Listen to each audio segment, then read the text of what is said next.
A December night wrapped the city in a thin layer of snow, delicate white flakes drifting down from the gray sky, melting as they kissed the pavement under the dim glow of amber streetlights. New York never sleeps, but in the biting cold, the streets seemed almost subdued. The headquarters of Cole Technologies still blazed like a fortress of ambition, where multi-million-dollar decisions were made every day. Adrian Cole stepped out through the towering glass doors, his hand gripping a phone still lit with messages from the board. "Adrian, we need to cut costs immediately." Another notification buzzed right after. "Investors are threatening to pull out if next quarter's numbers don't hit target." He exhaled, tilting his head back toward the ink-black sky where snow continued its silent descent. His breath billowed in frosty clouds. At 42, he had everything most people only dream of: a multi-billion-dollar company, a penthouse crowning Manhattan, luxury cars, globe, spanning business trips. And yet, in this moment, beneath the freezing night, none of it offered the slightest warmth. His mind churned with numbers, red charts, and tense shareholder calls. Pulling his scarf tighter, he strode toward the garage where his sleek black sedan waited. As he crossed the plaza in front of the building, his eyes drifted across the street and froze. A lonely bus stop glowed faintly under the street lamp. On the snow-dusted bench sat a solitary figure, hunched and still, a curtain of long dark hair veiling her face. Adrian stopped dead.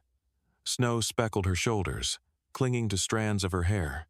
Her small frame trembled against the wind. He squinted, taking in the details.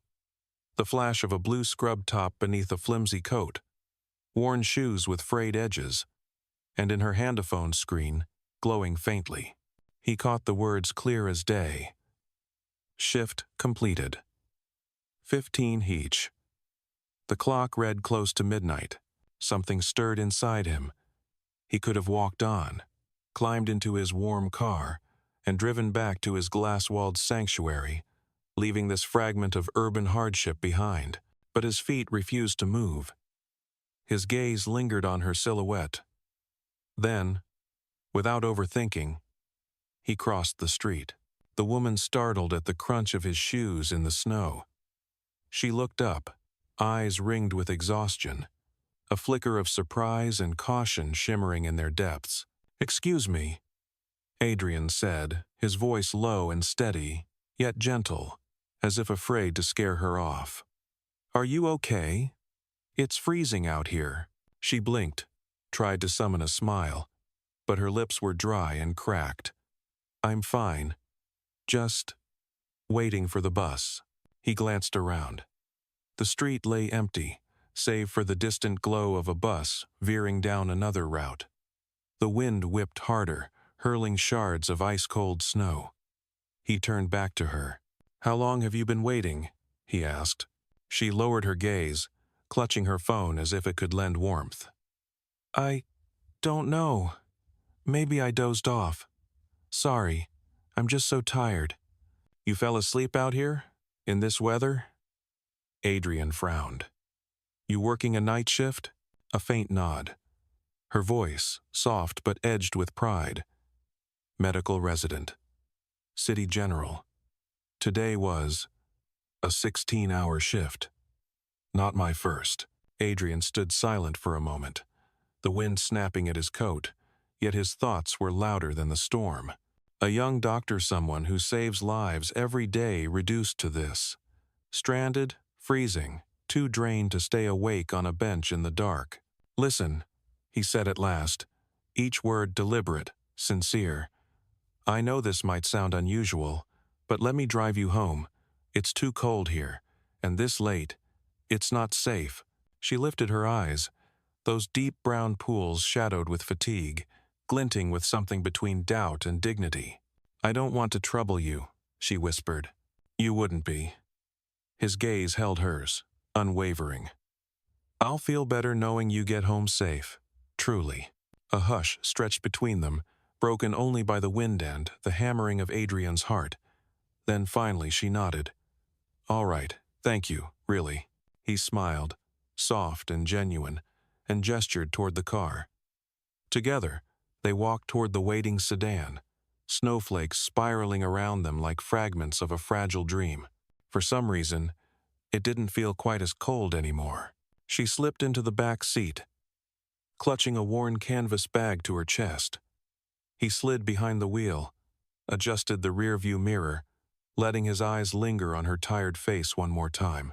He didn't know it yet, but the conversation they were about to share on that quiet drive would change everything, not just for her, but for him. The engine purred softly as warmth spread through the cabin, driving away the biting cold outside. Adrian glanced in the rearview mirror and saw her resting her head against the window, eyes half closed, caught between exhaustion and the instinctive caution of being alone with a stranger.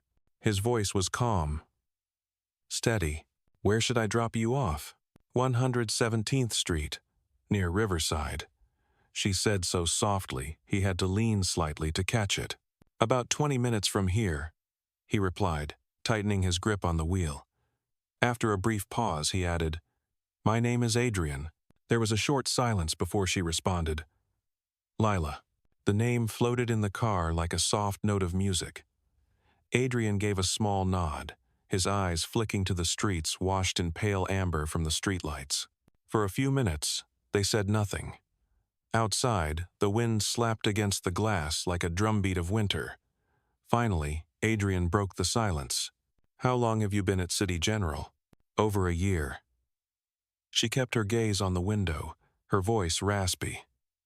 "I'm in residency. 2 more years. If I make it, I'll finally be in attending." His brows rose. "If you make it?" "Sounds like a battle." "It is." Lila gave a faint, bitter smile. "We work 80, sometimes 100 hours a week. Today's shift, 16 hours, is just standard. The pay barely covers rent and chips away at my loans. I still owe over $100,000. Adrian's hands clenched tighter on the wheel. He thought he understood pressure. But he'd never imagined someone who saves lives every day could live like this. "Doesn't sound fair," he murmured. "Fair?" She gave a soft, humorless laugh. "Medicine's never been fair. But we don't do it for money. We do it for patients." Those words cut through his well-armored pride like an invisible blade. He caught her eyes in the mirror brown, shadowed with fatigue, yet glowing with something fierce and unyielding. He didn't speak for the rest of the ride, but in his mind, something began to take root. The car stopped in front of an old building, its hallway lights a tired yellow after decades of service. Lila unbuckled her seatbelt and turned to him, her gaze steady and sincere. "Thank you, Adrian." Not many people would stop for a stranger at a bus stop on a snowy night. He held her eyes for a long moment before answering, "Take care, Lila." She nodded, then disappeared behind a rusted iron door. Adrian sat in the car for several minutes, staring at the snowflakes melting on the windshield, his chest heavy with something unfamiliar, a tangled mix of shame, sympathy, and a question that wouldn't let go. Why does someone who saves lives have to fall asleep at a bus stop in the freezing cold? He started the engine and drove away, but the image of those trembling shoulders beneath a thin coat haunted him the entire way home. That night, Adrian couldn't sleep. He stood at the floor-to-ceiling windows of his lavish penthouse, looking down at the streets dusted in white. A glass of red wine sat untouched in his hand. In his head, Lila's words echoed, "We do it for patients, not for money." He opened his laptop and typed a simple phrase into the search bar. "Medical residents working conditions US." The headlines hit like a hammer. Residents work 80 to 100 hours per week for minimal pay. Medical debt crisis. Young doctors drowning in loans. Burnout epidemic among healthcare workers. He devoured article after article, staring at numbers that painted a bleak picture. The average resident owes $200,000, works to exhaustion, sleeps in hallways, on benches, sometimes collapsing in ER rooms. One line stopped him cold. Some doctors have died in car accidents after falling asleep at the wheel post. Shift, Adrian leaned back in his chair, eyes squeezed shut. A single question screamed in his mind. How many years have I spent building an empire only to sit here and read about people who give everything to save lives, yet live on the edge of collapse? What good is all my money if it can't change this? His phone buzzed. A text from the CFO. Adrian, board wants an urgent meeting tomorrow. Cuts or we're in trouble. He set the phone down without replying. For the first time in years, his work felt small compared to what he'd just seen. The next day, the boardroom on the 50th floor was thick with tension. The major shareholders sat in rigid rows, faces as cold as the numbers they represented. The silver-haired man at the center spoke first. Adrian, we have to make cuts. Workforce expenses, unprofitable are, everything. If we don't, the stock will tank. Adrian listened, but his mind kept drifting back to a pair of tired brown eyes from the night before. When it was his turn to speak, he set his pen down, raised his head, and looked straight at them.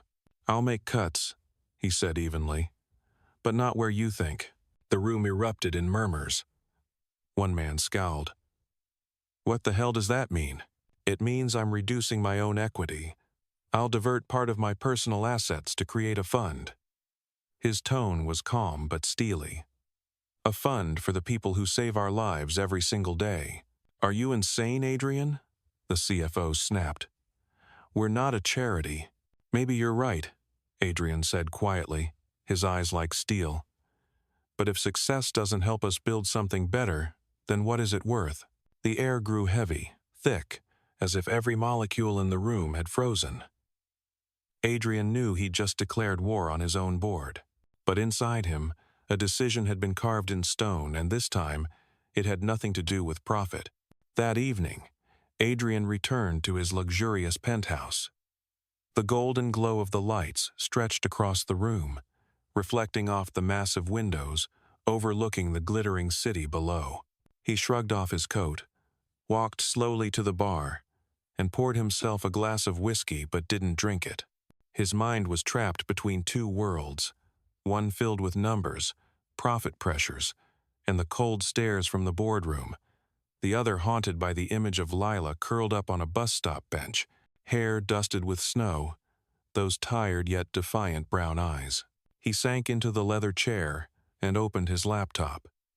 The screen lit up, revealing dozens of tabs from the night before. Reports, articles, statistics. Adrian clicked on a documentary clip medical residents interviewed after 30-hour shifts, eyes ringed with exhaustion, voices cracking under the weight of fatigue. A young woman spoke through tears. Some nights I sleep on the locker room floor. We don't have time to eat, no place to rest. But patients still need us. Adrian hit pause.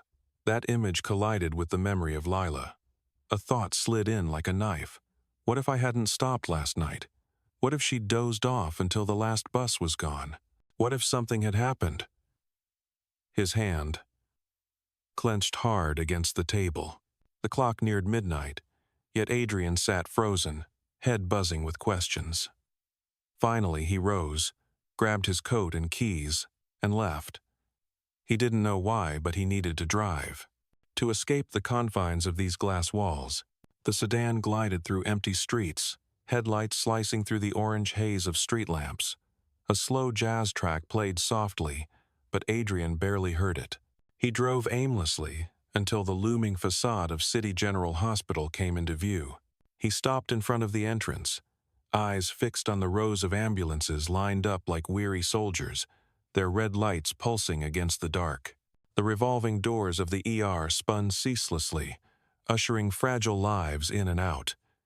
Adrian killed the engine and sat in silence, watching. A group of young doctors staggered outside, lab coats wrinkled, hair plastered with sweat. One leaned against a colleague's shoulder, asleep on his feet. Adrian felt a sharp twist in his chest. He stepped out, pushing through the biting wind, and entered the hospital. The smell of antiseptic mingled with stale coffee in the air. He walked past a long corridor, where residents sprawled across plastic chairs, stealing minutes of rest, while another hunched over a chart, scribbling notes with trembling fingers. No one noticed the man in the tailored overcoat moving silently among them. A door ajar caught his eye. Adrian eased it open.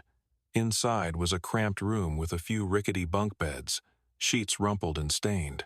A young doctor lay curled on a thin mattress, still in her lab coat, shoes discarded on the floor. The heater rattled weakly, drowning under the sound of heavy breathing. Adrian's throat tightened. He left without a word. Driving back through the city, his resolve crystallized. I have to do something. Not tomorrow. Not next year. Now. The next morning, Adrian called his assistant, set up a private meeting with the CEO of City General. No press. Within this week. 3 days later, the meeting happened. In the meantime, Adrian attacked research like a man possessed. He devoured every report on residency conditions, dissected failed charity programs, analyzed systemic flaws. He drafted notes, built spreadsheets, called healthcare experts, spoke with former residents.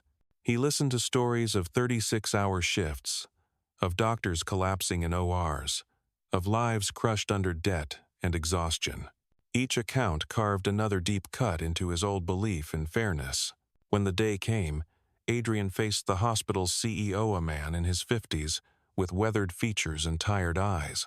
I'm not here to play philanthropist, Adrian began, voice calm but unwavering. I'm here to find a practical solution. Tell me, why are your doctors sleeping at bus stops in the snow? The man sighed heavily and laid bare the grim truth.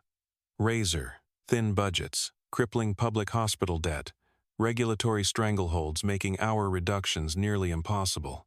We do everything we can, he said bitterly. But this system, it drains the very people holding it up. The system. The word clung to Adrian's mind like a shadow as he drove home. He couldn't fix the whole machine, but he could start somewhere, with something tangible, something that made an immediate impact. That night, he opened his laptop and typed the first lines of a new project. He called it the Cole Foundation for Healthcare Warriors. Ideas surged like a flood. Subsidized housing near hospitals, free meal programs for marathon shifts, 24-hour transport so no one ever sleeps on a frozen bench again. He wrote until the screen blurred from fatigue, but in his chest, a long extinguished fire roared back to life. The board meeting the next morning was a silent battlefield. Every glance, a blade. Every word, a shot. The CFO struck first, his tone like ice. Adrian, we've heard rumors you're planning some kind of support fund. Is this true? Yes, Adrian said flatly, without blinking. And where exactly do you plan to get the money? This company isn't a charity. From me. His voice was calm, almost soft, yet it cracked like thunder. I'll liquidate part of my personal equity. This is my money, and I'll use it to do what's right. A major shareholder slammed his fist on the table. You're gambling with this company's future. Number. Adrian's gaze sliced through the room, cold and sharp as steel. I'm investing in humanity's future. If we live in a society where those who save our lives sleep on the streets, then we've already failed, no matter how many zeros sit in our bank accounts. Silence fell like a guillotine. A few board members exchanged uneasy glances. The CFO clenched his jaw but said nothing more. Adrian knew he'd drawn a line in the sand, a line that pitted him against the machinery of power itself. But for the first time in years, he didn't care. For the first time in years, a decision he made actually mattered. Adrian left the boardroom with slow, steady steps. Behind him, he could feel the cold stares, hear the phantom echo of calls that would be made the moment the door shut. He had just put himself on a collision course with the powerful, but that no longer mattered. The only thing that did was the plan burning in his mind, the one that had kept him awake for nights. For the next 2 weeks, Adrian lived like a different man. No lavish parties, no Michelin-star dinners, no golf meetings with investors. He threw himself into a new mission that didn't fit on any KPI chart, building the Cole Foundation from scratch. He gathered a small team of people he trusted, not financial gurus, but those who understood medicine. A retired doctor, a public health researcher, a pro bono lawyer. They worked out of a temporary office in a weathered old building Adrian had just purchased. The walls were plastered with diagrams, affordable housing plans for residents, vouchers for nutritious meals during marathon shifts, a late-night transport service so no one would ever sleep at a bus stop again. On their first day, Adrian said only one thing: "We're not just giving them money. We're giving them a chance to survive the hardest years of their career so they can keep saving lives without losing their own." Eyes lit up around the table. They dove in, working relentlessly. Adrian poured in a staggering sum of his personal fortune, plus contributions from a few friends who truly believed in him. He vanished from social life. Rumors swirled. The famous CEO had lost his mind, selling off shares to play philanthropist. Headlines speculated, stock prices wavered. Adrian read it all, but never responded. He knew the storm would pass. His work would speak for itself. Then one night, as Adrian pored over cost projections, his phone rang. An unknown number. He hesitated, then answered. A voice cracked with exhaustion and something darker. "Adrian?" He knew immediately. "Lila." A long pause. Then a broken whisper. I'm sorry for calling you." But two didn't know who else to call. Adrian's chest tightened. "What happened?" "I just lost a patient. A little boy, 7 years old. I tried everything, but..." Her voice splintered. "I'm so tired, Adrian. I don't think I can do this anymore." He shot to his feet. Grip White knuckled on the phone. "Where are you?" "Riverside Bridge." The words sliced into him like a blade. "I just needed a moment. But it's so cold, I don't even know what I'm doing." "Don't move," Adrian said, voice turning hard as steel. "I'm coming." He grabbed his coat and bolted out the door like a man possessed. His car tore through slick, rain-slicked streets, the engine roaring against the silence of the night. Adrian didn't remember how many lights he ran, only the pounding of his heart, like a war drum in his chest.